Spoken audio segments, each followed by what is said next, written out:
வணக்கம். சற்று முன் கிடைக்கப்பெற்ற ஒரு மிக மிக முக்கியமான செய்தி ஒன்று வெளியாகியுள்ளது.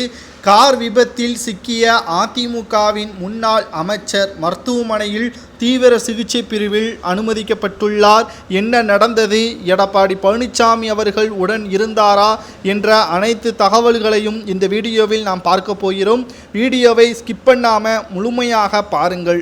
ஏற்கனவே அதிமுகவில் எடப்பாடி பழனிசாமி அணியினரும் பன்னீர்செல்வம் அணியினரும் என்று இரு பிரிவுகளாக இருக்கக்கூடிய நிலையில் ஒருவருக்கொருவர் மோதல்களும் அவ்வப்போது நடைபெற்று கொண்டுதான் இருக்கிறது. இதில் எடப்பாடி பழனிசாமி அணியினர்கள் தற்பொழுது நாங்கள் அடுத்து 2026 சட்டமன்ற தேர்தலில் வெற்றி அடைவோம் என்று கூறிக்கொண்டு இருந்தாலும் உட்கட்சிக்குள்ளேயே பல மோதல்கள் இருப்பதால் உயிருக்கு ஆபத்து என்று பல முறை கூறியிருந்தாலும் எடப்பாடி பழனிசாமி அவர்கள் வெளியே செல்வதை தவிர்த்து வருகிறார். பொதுக்கூட்டமாக இருந்தாலும் போராட்டமாக இருந்தாலும் மேடைகளில் பேசும் பொழுதும் கவனமாக அவரை சுற்றி பாதுகாப்பான ஒரு சூழல்தான் ஏற்பட்டிருக்கிறது.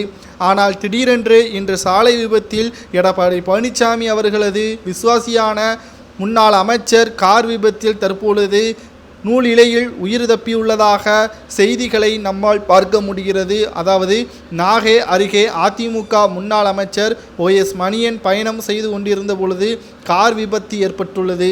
அதாவது வேதாரண்யத்தில் இருந்து நாகை நோக்கி முன்னாள் அமைச்சர் OS மணியன் தனது காரில் இன்று பயணம் சென்றுள்ளார். சரியாக திருப்பூண்டி அருகே இருசக்கர வாகனம் குறுக்கே வந்ததால் காரை திருப்பிய பொழுது அருகே இருந்த கோவில் சுவற்றில் மோதி கார் விபத்துக்குள்ளாகியுள்ளது.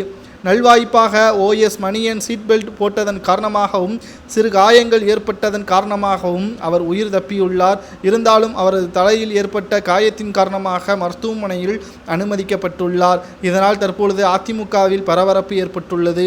ஏற்கனவே அதிமுக அழிந்து வரக்கூடிய கட்சியாக பார்க்கப்படக்கூடிய நிலையில் திமுகவின் செயலா இது என்றும், இல்லை உட்கட்சி மோதலின் காரணமாக வேண்டாதவர்கள் இதை செய்துவிட்டார்களா என்ற ஒரு கோணத்தில் காவல்துறையினர் விசாரணை செய்து வருகிறார்கள். ஏனென்றால் பைக் தற்பொழுது இடித்துவிட்டு அந்த நபர் மாயமாகிவிட்டதால் அவர் அந்த இடத்திலிருந்து தப்பி ஓடியதன் காரணமாகத்தான் இந்த விசாரணை தற்பொழுது தீவிரமடைந்து வருகிறது. நல்வாய்ப்பாக இந்த பயணத்தின் பொழுது எடப்பாடி பழனிசாமி அவர்கள் உடன் இருக்க வேண்டும். ஆனால் அவரது வேலையாக வேறு வேலைக்கு சென்று விட்டதன் காரணமாக இந்த பயணத்தில் எடப்பாடி பழனிசாமி அவர்கள் பயணம் செய்யவில்லை. இதனால் அவரது உயிர் தப்பிவிட்டதாக அரசியல் வட்டாரங்களில் செய்திகளை நம்மால் பார்க்க முடிகிறது. எது எப்படியோ எடப்பாடி பழனிசாமி அவர்கள் இந்த கார் பயணத்தில் மேற்கொள்ளவில்லை. அவரது உயிர் நன்றாக இருக்கிறது. அமைச்சர் மருத்துவமனையில் அனுமதிக்கப்பட்டுள்ளதும் குறிப்பிடத்தக்கது.